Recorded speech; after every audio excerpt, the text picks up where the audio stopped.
ദൈവനാമത്തിൽ ഏവർക്കും സ്നേഹവന്ദനം. ധന്യമായ ഈ ആലയത്തിൽ വീണ്ടും ദൈവവചന ചിന്തകളുമായി നിങ്ങളുടെ മുമ്പിൽ നിൽക്കുവാൻ ദൈവം തമ്പുരാൻ തന്ന അവസരത്തെ ഓർത്ത് ദൈവത്തെ സ്തുതിക്കുന്നു. പരിശുദ്ധ സ്ലീഹന്മാരുടെ സ്മരണയുടെ ദിവസമാണ് ഇന്ന്. 13 ദിവസത്തെ നോമ്പ് ആചരണം ഇന്നലെ സമാപിച്ച് പത്രോസ് പൗലോസ് സ്ലീഹന്മാരുടെ സ്മരണയോടുകൂടെ ആരാധനയോടുകൂടെ പൂർണ്ണമാകുമ്പോൾ ജൂൺ 30 പരിശുദ്ധ അപ്പോസ്തലന്മാരെല്ലാവരെയും ഓർക്കുന്ന ദിവസം. വിശുദ്ധ പിതാക്കന്മാരുടെ പഠിപ്പിക്കലനുസരിച്ച് സംവത്സരത്തിൻ്റെ ഓരോ മാസങ്ങളും ഓരോ സ്ലീഹായുടെ മധ്യസ്ഥതയിൽ അഭയപ്പെട്ട് അനുഗ്രഹം പ്രാപിക്കണം എന്ന ചിന്തയാണ് ആരാധനകളിലും പ്രാർത്ഥനകളിലും നാം കാണുന്നത്. പഴയ നിയമത്തിൽ ഗോത്രപിതാവായ യാക്കോബിന് 12 മക്കളിലൂടെ ദൈവം നൽകിയ വംശവർദ്ധനവാണ് വാഗ്ദത്ത ജനത്തിൻ്റെ രൂപീകരണം എന്ന് മനസ്സിലാക്കുന്നുവെങ്കിൽ, പുതിയ നിയമത്തിലെ 12 പിതാക്കന്മാരുടെ ആത്മീക മക്കളാണ് കർത്താവിൻ്റെ തിരുശരീരമായ സഭയായി രൂപം കൊള്ളുന്നത്.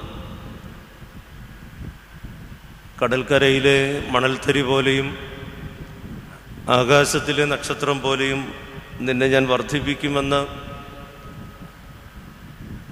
ഒരു കുഞ്ഞിനു വേണ്ടി ആറ്റുനോറ്റ് കാത്തിരിക്കുന്ന ഒരുത്തനോട് തമ്പുരാൻ അരുളി ചെയ്യുമ്പോൾ ഇതെങ്ങനെ സംഭവിക്കുമെന്ന് യാതൊരു തരത്തിലും ഉൾക്കൊള്ളാനാവാത്ത മാനസികാവസ്ഥയിലായിരുന്ന അബ്രഹാമിനുള്ള വാഗ്ദത്തം അക്ഷരികമായി നിറവേറ്റപ്പെട്ടത് യാക്കോബിലൂടെയാണ്. യാക്കോബിൻ്റെ ജീവിത ആരംഭത്തിൽ ദൈവത്തിൻ്റെ വലിയ പ്രതീക്ഷ യാക്കോബിന് നൽകപ്പെടുന്ന മക്കൾ ഒരു രാജ്യമായി, ഒരു രാഷ്ട്രമായി രൂപപ്പെടുമെന്നുള്ളതായിരുന്നു.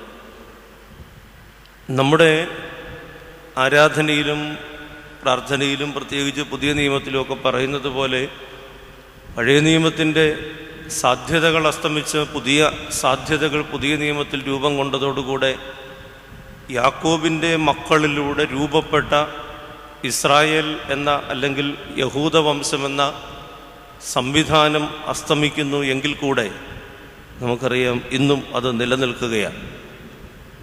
ഒരത്ഭുതമായി ലോകത്തിൻ്റെ മുമ്പിൽ ഇസ്രായേൽ രാഷ്ട്രം, യഹൂദ സമൂഹം ഇന്ന് നിലകൊള്ളുകയാണ്.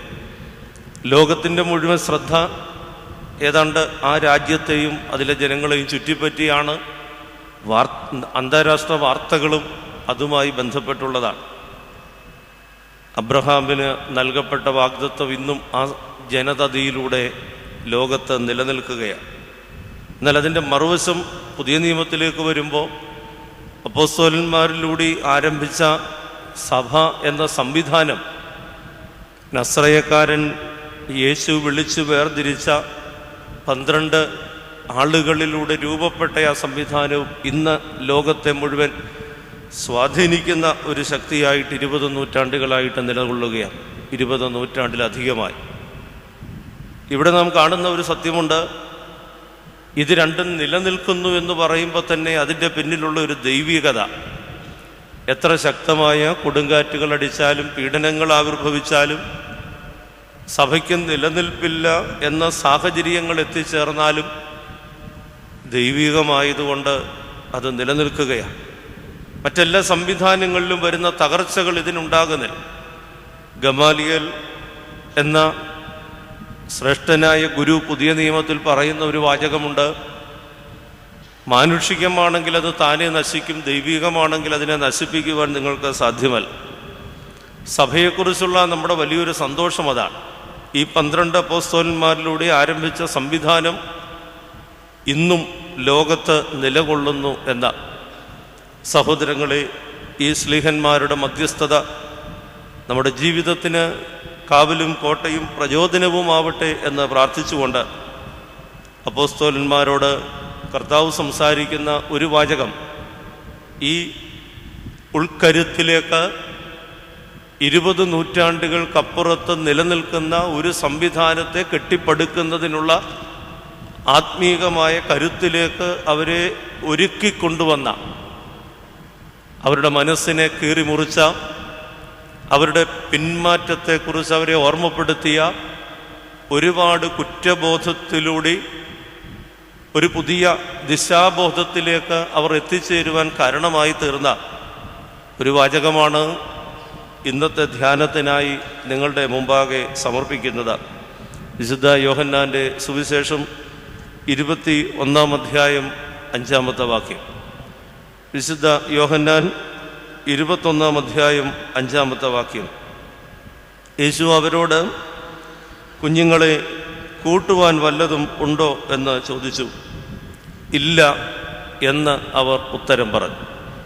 യേശു അവരോട്, കുഞ്ഞുങ്ങളെ കൂട്ടുവാൻ വല്ലതുമുണ്ടോ എന്ന് ചോദിച്ചു. ഇല്ല എന്ന് അവർ ഉത്തരം പറഞ്ഞു. നമുക്കൊരു നിമിഷം പ്രാർത്ഥിക്കാം, തലകളെ വണക്കാം. ബാറക്കുമോർ. സ്നേഹവാനായ ദൈവമേ, കാരുണ്യവാനായ കർത്താവേ, നിൻ്റെ സന്നിധിയിൽ ഒരുമിച്ച് വന്ന് പരിശുദ്ധ സ്ലീഹന്മാരുടെ മധ്യസ്ഥതയിൽ അഭയപ്പെട്ട് പരിശുദ്ധ പരിമല തിരുമേനിയുടെ ധന്യമായ സാന്നിധ്യത്തോട് ചേർന്ന് ഈ പകൽ സമയം ചെലവഴിക്കുവാൻ ഞങ്ങളെ കൂട്ടിവരുത്തിയ അവിടുത്തെ കരുണയ്ക്കും കൃപയ്ക്കും ഞങ്ങൾ നിന്നെ സ്തോത്രം ചെയ്യുന്നു. ഗുരു, നാം ഇവിടെ ഇരിക്കുന്നത് നല്ലതെന്ന് അവിടുത്തെ സ്ലീഹന്മാർ മഹത്വത്തിൻ്റെ ശോഭയിൽ ആനന്ദിച്ച് പറഞ്ഞതുപോലെ സർവ്വതും മറന്ന് അല്പസമയം നിൻ്റെ മുമ്പാകെ ഇരിക്കുവാൻ ഈ സമയത്തെ ഞങ്ങൾക്ക് രൂപപ്പെടുത്തി തരണമേ. മനസ്സും ശരീരവും ആത്മാവും തളർന്ന് ലൗകികമായ ബദ്ധപ്പാടുകളുടെ ഇടയിൽ ഭാരപ്പെട്ട് കണ്ണുനീരും വേദനകളുമായി തള്ളി നീക്കുന്ന അടിയങ്ങളുടെ എളിയ ജീവിതത്തെ അർത്ഥപൂർണമാക്കുവാൻ ഇന്നത്തെ ദൈവസംസർഗം ഞങ്ങൾക്ക് മുഖാന്തരമാകണമേ. പത്രോസ് വെള്ളത്തിലേക്ക് മുങ്ങുവാൻ തുടങ്ങുമ്പോൾ അവന് നീട്ടിക്കൊടുത്ത ആ വലം കൈ ഞങ്ങളുടെ ജീവിതത്തിൻ്റെ വഴികളിൽ ഞങ്ങൾക്കായി നീട്ടിത്തരണമേ. എൻ്റെ നീതിയുള്ള വലം കൈകൊണ്ട് ഞാൻ നിങ്ങളെ താങ്ങും എന്ന് അരുളി ചെയ്ത നാഥ, തളർന്നു പോകാതെ നീ ഞങ്ങളെ താങ്ങി എഴുന്നേൽപ്പിക്കണമേ. വ്യക്തിജീവിതങ്ങളെ അനുഗ്രഹിക്കണമേ. പോരായ്മകളെ നീക്കണമേ. നിനക്കുള്ളവരായി നിൻ്റെ സ്നേഹം തിരിച്ചറിഞ്ഞ് നിൻ്റെ നിയോഗത്തിന് വേണ്ടി നിലകൊള്ളുവാൻ ഞങ്ങളെ സജ്ജരാക്കണമേ. എൻ്റെ ഇഷ്ടമല്ല നിൻ്റെ ഇഷ്ടം നടക്കട്ടെ എന്ന് അവിടുന്ന് പ്രാർത്ഥിച്ച പ്രാർത്ഥന ഞങ്ങളുടെ ജീവിതത്തിൻ്റെ ആപ്തവാക്യമായി സ്വീകരിപ്പാൻ ഞങ്ങളെ ഒരുക്കണമേ. തമ്പുരാനെ, ഞങ്ങളുടെ കുടുംബങ്ങളെ ഏൽപ്പിക്കുന്നു. നാഥ, കുടുംബജീവിതത്തിൽ ഏറെ വേദനകളും ദുരിതങ്ങളുമായി കഴിയുന്ന അനേക മക്കൾ കുടുംബജീവിതം അനുഗ്രഹമായി തീരണമേ. നിൻ്റെ ഇടപെടലിനായി, നിൻ്റെ സഹായത്തിനായിട്ട് ഞങ്ങൾ യാചിക്കുന്നു. ഞങ്ങളുടെ രോഗികളോട് കരുണ തോന്നണമേ. അവരനുഭവിക്കുന്ന വേദനകളിൽ നീ കടന്നു ചെല്ലണമേ. കൂനിയായ സ്ത്രീ ദേവാലയത്തിലിരിക്കുന്നത് കണ്ട് അവൾ ആവശ്യപ്പെടാതെ അവളുടെ വേദനകളിലേക്ക് കടന്നു ചെന്ന് അവളുടെ മനസ്സിനും ശരീരത്തിനും ശക്തി നൽകിയ നാഥ, ഞങ്ങളുടെ രോഗികളെല്ലാവരുടെയും മേൽ മാരക രോഗങ്ങളും അതിവേദനകളുമായി നിരാശയിൽ കഴിയുന്ന എല്ലാവരുടെയും മേൽ നിൻ്റെ ദൃഷ്ടി പതിക്കണമേ. നിൻ്റെ കരം അവരുടെ മേൽ നീട്ടണമേ. കർത്താവേ, ഞങ്ങളുടെ വാർദ്ധക്യങ്ങൾ സംതൃപ്തിയോടെ കഴിയുവാൻ ഇടയാക്കണമേ. ഞങ്ങളുടെ യൗവനങ്ങൾ നഷ്ടപ്പെട്ടു പോകാതെ നിന്നിൽ ആകർഷിക്കപ്പെട്ട് നിലനിൽക്കണമേ. ഞങ്ങളുടെ കുഞ്ഞുങ്ങൾ നിൻ്റെ കൃപയിൽ വളർത്തപ്പെടണമേ. ദൈവമേ, സഭയോട് കരുണ തോന്നണമേ. നാഥ, അവിടുത്തെ നല്ല സാക്ഷ്യത്തിൽ ഞങ്ങളെല്ലാവരെയും സൂക്ഷിക്കണമേ. പരിശുദ്ധ പരിമല തിരുമേനിയുടെ മധ്യസ്ഥത ഞങ്ങൾക്ക് പ്രചോദനമാകണമേ. ഞങ്ങളുടെ വാങ്ങിപ്പോയിട്ടുള്ളവരെ ആശ്വസിപ്പിക്കണമേ. ഞങ്ങൾ നിനക്ക് സ്തുതിയും സ്തോത്രവും കരേറ്റുന്നു, ഇപ്പോഴും എല്ലായ്പ്പോഴും എന്നും വന്നേക്കും തന്നെ. ആമേൻ. കർത്താവിൽ പ്രിയപ്പെട്ടവരെ, യേശുക്രിസ്തു ശിഷ്യന്മാരോട് ചോദിക്കുന്ന വളരെ ഹൃദ്യമായ ഒരു ചോദ്യമാണ്. എത്രമാത്രം ആത്മബന്ധത്തോടെയാണ് യേശു ശിഷ്യന്മാരെ സംബോധന ചെയ്യുന്നത്. എത്ര വ്യക്തിപരമാണ് ആ ചോദ്യം. കുഞ്ഞുങ്ങളെ കൂട്ടുവാൻ വല്ലതുമുണ്ടോ? ഒരു അടുക്കള ഭാഷയാണ്. സാധാരണ പബ്ലിക്കിൽ, പൊതുസ്ഥലങ്ങളിൽ നാം ഉപയോഗിക്കുന്ന ഒരു ഭാഷയല്ല. കുഞ്ഞുങ്ങളെ എന്നുള്ള വിളിയും കൂട്ടുക എന്നുള്ള ഭാഷയും നമ്മുടെ അകത്തളങ്ങളിൽ മാത്രം ഉപയോഗിക്കപ്പെടുന്ന ഒരു ഭാഷയാണ്. വളരെ അടുപ്പമുള്ള ആളുകൾ മാത്രം സംബോധന ചെയ്യുന്ന, പരസ്പരം ഉപയോഗിക്കുന്ന ഒരു വാചകമാണ്. സാധാരണ കുഞ്ഞ് എന്നുള്ള വിളി ഒരു മാതൃഭാവത്തിൽ നിന്ന് മക്കളിലേക്ക് വരുന്ന ഒരു വിളിയാണ്. മക്കൾ എന്തൊക്കെയായാലും, അത് ഡോക്ടറായാലും അച്ഛനായാലും മെത്രാച്ചനായാലും അമ്മയ്ക്ക് ആ മകൻ കുഞ്ഞാണ്. എവിടെ നിന്നെല്ലാം കഴിക്കാനും കുടിക്കാനും സാധ്യതകൾ ലഭിക്കുന്ന സാഹചര്യത്തിൽ ജീവിക്കുന്ന മക്കളായിരുന്നാലും വീട്ടിലേക്ക് കടന്നു വരുമ്പോൾ അമ്മ ചോദിക്കുന്നൊരു ചോദ്യമുണ്ട്, കുഞ്ഞെ വല്ലതും. ചില മക്കൾക്കത് കേൾക്കുന്നത് ദേഷ്യമാണ്. കാരണം വയറ് നിറച്ച് കഴിച്ച് ഇനിയൊന്നും അകത്തോട്ട് ചെല്ലുകയില്ലാത്ത തരത്തിൽ എത്തിച്ചേർന്നിരിക്കുന്ന മകനോട് വീണ്ടും അമ്മയുടെ ചോദ്യമാണ്, കുഞ്ഞെ വല്ലതും കഴിച്ചോ? ഈ കുഞ്ഞെ എന്നുള്ള വിളി പലപ്പോഴും അമ്മ അവസാനിക്കുന്നതോടെ അസ്തമിക്കുന്ന ഒരു ഭാവമാണ്. അമ്മ ഉള്ളപ്പോൾ ആസ്വദിക്കേണ്ട ഒരു അടുപ്പത്തിൻ്റെ സംബോധനയാണ് കുഞ്ഞ് എന്നുള്ള പദം. അത് മാതൃത്വത്തിൻ്റെ, മുലപ്പാല് കൊടുക്കാൻ തുടങ്ങിയ നിമിഷം മുതൽ ആരംഭിച്ച മാതൃത്വത്തിൻ്റെ കരുതലിൻ്റെയും സ്നേഹത്തിൻ്റെയും സംരക്ഷണത്തിൻ്റെയും പ്രോത്സാഹനത്തിൻ്റെയൊക്കെ ഭാവമാണ് ഈ കുഞ്ഞ് എന്നുള്ള വാചകത്തിൽ അന്തർലീനമായിരിക്കുന്നത്. പലപ്പോഴും നമുക്ക് സംഭവിക്കുന്ന സങ്കടകരമായ അവസ്ഥ എന്താണെന്ന് ചോദിച്ചാൽ, പലരും കടന്നുപോയി കഴിയുമ്പോഴാണ് ജീവിച്ചിരുന്ന കാലത്തെ സ്നേഹം, അതിൻ്റെ മാഹാത്മ്യം തിരിച്ചറിയുവാനായിട്ട് നമ്മൾ തുടങ്ങുന്നത്. കല്ലറയ്ക്കൽ തിരികത്തിച്ചു വെക്കാൻ തുടങ്ങുമ്പോഴാണ് ജീവിച്ചിരുന്ന കാലത്തിൻ്റെ മാഹാത്മ്യം നമ്മിൽ പലരും മനസ്സിലാക്കുന്നത്. സഹോദരങ്ങളെ, യേശു ശിഷ്യന്മാരെ സംബോധന ചെയ്യുന്നത് കുഞ്ഞുങ്ങളെ എന്നുള്ള പദവുമായിട്ടാണ്. അപ്പോൾ പ്രായത്തിൽ മുതിർന്ന പത്രോസിനോട് യേശുവിനേക്കാൾ പ്രായക്കൂടുതലുള്ള അപ്പോസ്തലന്മാർ ആ ഗണത്തിലുണ്ട്. പ്രായം കുറവുള്ളവരുണ്ടാകാം, യോഹന്നാനെ പോലെ. എന്നാൽ പ്രായത്തിൽ മുതിർന്നു നിൽക്കുന്ന അപ്പോസ്തലന്മാരോടും യേശു ഉപയോഗിക്കുന്ന വാചകം ഇതാണ്, കുഞ്ഞുങ്ങളെ കൂട്ടുവാൻ വല്ലതും ഉണ്ടോ എന്ന.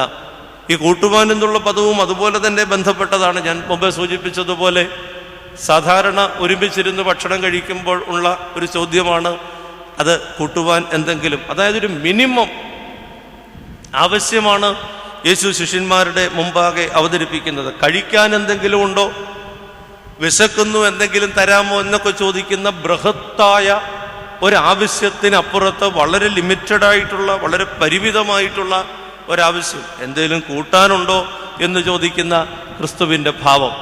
ചിലപ്പോഴൊക്കെ നമ്മുടെ ചോദ്യങ്ങൾ വളരെ ബൃഹത്തായി പോകാറുണ്ട്. എന്നാൽ വളരെ പരിമിതമായ ചോദ്യങ്ങൾ ഏറെ ആകർഷകമായിട്ട് തോന്നുകയാണ്. ഇതിവിടെ മാത്രമല്ല, വിശുദ്ധ യോഹന്നാൻ 4-ാം അധ്യായത്തിൽ ശമരിയക്കാരി സ്ത്രീയോട് യേശു ചോദിക്കുന്ന ചോദ്യം അല്പം വെള്ളം കുടിക്കാൻ തരാമോ എന്നാണ്.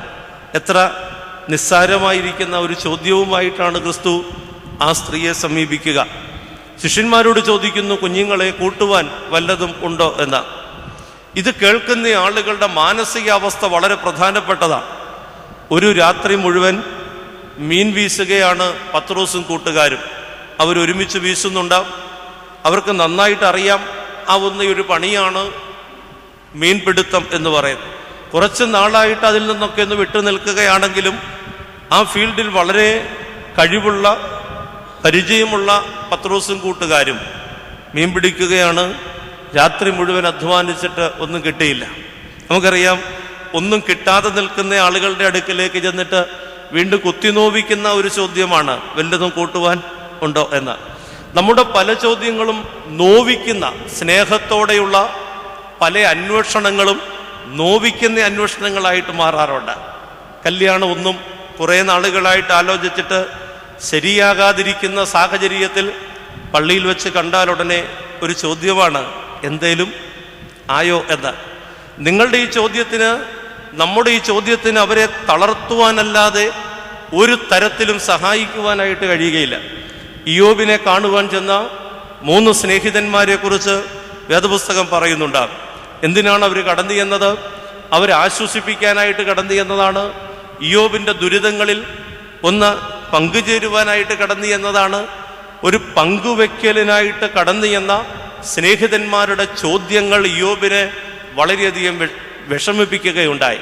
ഇയ്യോബ് ആ സ്നേഹിതന്മാരെ കുറിച്ച് ഇങ്ങനെയാണ് പറയുന്നത്: നിങ്ങൾ എന്നെ വ്യസനിപ്പിക്കുന്ന ആശ്വാസകന്മാരാണ് എന്ന്.